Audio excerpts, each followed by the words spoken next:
വെറുതെ ഒരു പാർട്ടി ഉണ്ടാക്കി ഷോ കാണിക്കാനല്ല താൻ എന്ന സന്ദേശം നൽകുകയാണ് തമിഴ്നാട്ടിലെ സൂപ്പർ താരം വിജയ്. ചിട്ടയായ പ്രവർത്തനങ്ങളിലൂടെ സാധാരണക്കാരെ തൻ്റെ പാർട്ടിയായ തമിഴക വെട്രി കഴകത്തിലേക്ക് ആകർഷിക്കാൻ വിജയ്ക്ക് സാധിക്കുന്നുണ്ടെന്നാണ് തമിഴ്നാട്ടിൽ നിന്നും ലഭ്യമാകുന്ന റിപ്പോർട്ടുകൾ സൂചിപ്പിക്കുന്നത്. പാർട്ടിയിൽ ചേരുവാൻ താല്പര്യമുള്ളവർക്കായി ഒരു വെബ്സൈറ്റ് വിജയ് തയ്യാറാക്കി. സൈറ്റ് തുറന്ന് ആദ്യ മണിക്കൂറിൽ തന്നെ 20 ലക്ഷത്തിലധികം ആളുകളാണ് അംഗത്വത്തിനായി വെബ്സൈറ്റിൽ കയറിയത്. ഇതോടെ സൈറ്റിന്റെ പ്രവർത്തനം താൽക്കാലികമായി നിലച്ചു. OTP നമ്പറിനായും ലക്ഷക്കണക്കിന് ആളുകളാണ് രജിസ്റ്റർ ചെയ്തത്. പിറ പോകും എല്ലാ ഉയിരിക്കും എന്ന അടിക്കുറിപ്പിന് കീഴിൽ താൻ നൽകിയ പ്രതിജ്ഞ വായിച്ച് തൻ്റെ രാഷ്ട്രീയ സംഘടനയിൽ ചേരാൻ വിജയ് ജനങ്ങളോട് അഭ്യർത്ഥിക്കുകയും ചെയ്തിട്ടുണ്ട്.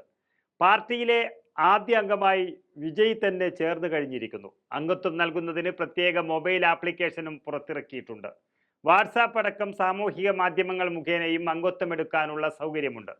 2 കോടി പേരെ പാർട്ടിയിൽ ചേർക്കാനാണ് ലക്ഷ്യമിടുന്നത്. അംഗത്വ പ്രചരണത്തിന് നേതൃത്വം നൽകാൻ പ്രത്യേക സമിതിയെയും തെരഞ്ഞെടുത്തിട്ടുണ്ട്.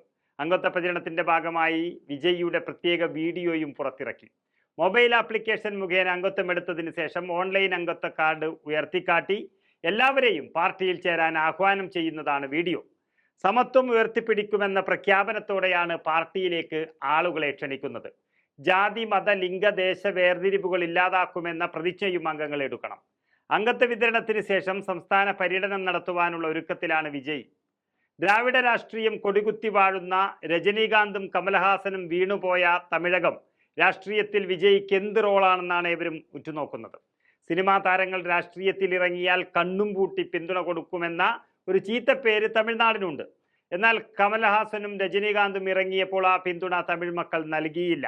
പാതി വഴിയിൽ രജനീകാന്ത് തമിഴ് രാഷ്ട്രീയം അവസാനിപ്പിച്ചപ്പോൾ കമലഹാസന് കാര്യമായി ഒന്നും ചെയ്യാൻ സാധിച്ചിട്ടുമില്ല. ഇതിന് പിന്നാലെയാണ് സൂപ്പർ താരം വിജയിൽ നിന്ന് നിർണായക പ്രഖ്യാപനം വരുന്നത്. തമിഴകം മാത്രമല്ല, രാജ്യം മുഴുവൻ ഉറ്റുനോക്കുന്നൊരു പ്രഖ്യാപനം കൂടിയാണ് വിജയിൽ നിന്നും വന്നത്. ആരാധക സംഘടനയായ വിജയ് മക്കൾ ഇയക്കത്തെ രാഷ്ട്രീയ പാർട്ടിയാക്കി മാറ്റിയാണ് വിജയ് കളം നിറഞ്ഞ് കളിക്കുന്നത്. ചെന്നൈക്ക് സമീപം പനയൂരിൽ ചേർന്ന വിജയ് മക്കൾ ഇയക്കം നേതൃയോഗത്തിലാണ് പാർട്ടി പ്രവേശനത്തിൽ വിജയ് നിലപാടറിയിച്ചത്. പാർട്ടി രൂപവൽക്കരണ ചർച്ചകളിൽ തമിഴ്നാട് കൂടാതെ പുതുച്ചേരി, കേരളം, ആന്ധ്ര, കർണാടക എന്നിവിടങ്ങളിലെ ആരാധക സംഘടനാ നേതാക്കളും എത്തിയിരുന്നു. വിജയ് മക്കൾ ഇയക്കത്തിന് നിലവിൽ തമിഴ്നാട്ടിൽ താലൂക്ക് തലങ്ങളിൽ വരെ യൂണിറ്റുകളുണ്ട്. IT, അഭിഭാഷക, മെഡിക്കൽ രംഗത്ത് പോഷക സംഘടനകളുമുണ്ട്. വിജയുടെ രാഷ്ട്രീയ പ്രവേശനത്തിന്റെ ഭാഗമായി സൗജന്യ ട്യൂഷൻ കേന്ദ്രങ്ങൾ, നിയമസഹായ കേന്ദ്രം, ക്ലിനിക്കുകൾ എന്നിവ വിജയ് മക്കൾ ഇയക്കം ആരംഭിച്ചിരുന്നു. ഏറ്റവും ഒടുവിലായി ഓരോ നിയമസഭാ മണ്ഡലങ്ങളിലും 10+2 ക്ലാസുകളിൽ മികച്ച മാർക്ക് വാങ്ങി വിജയിച്ച വിദ്യാർത്ഥികൾക്ക് ക്യാഷ് അവാർഡ് നൽകി വിജയ് ആദരിച്ചതും വലിയ രീതിയിൽ ശ്രദ്ധ നേടിയിരുന്നു.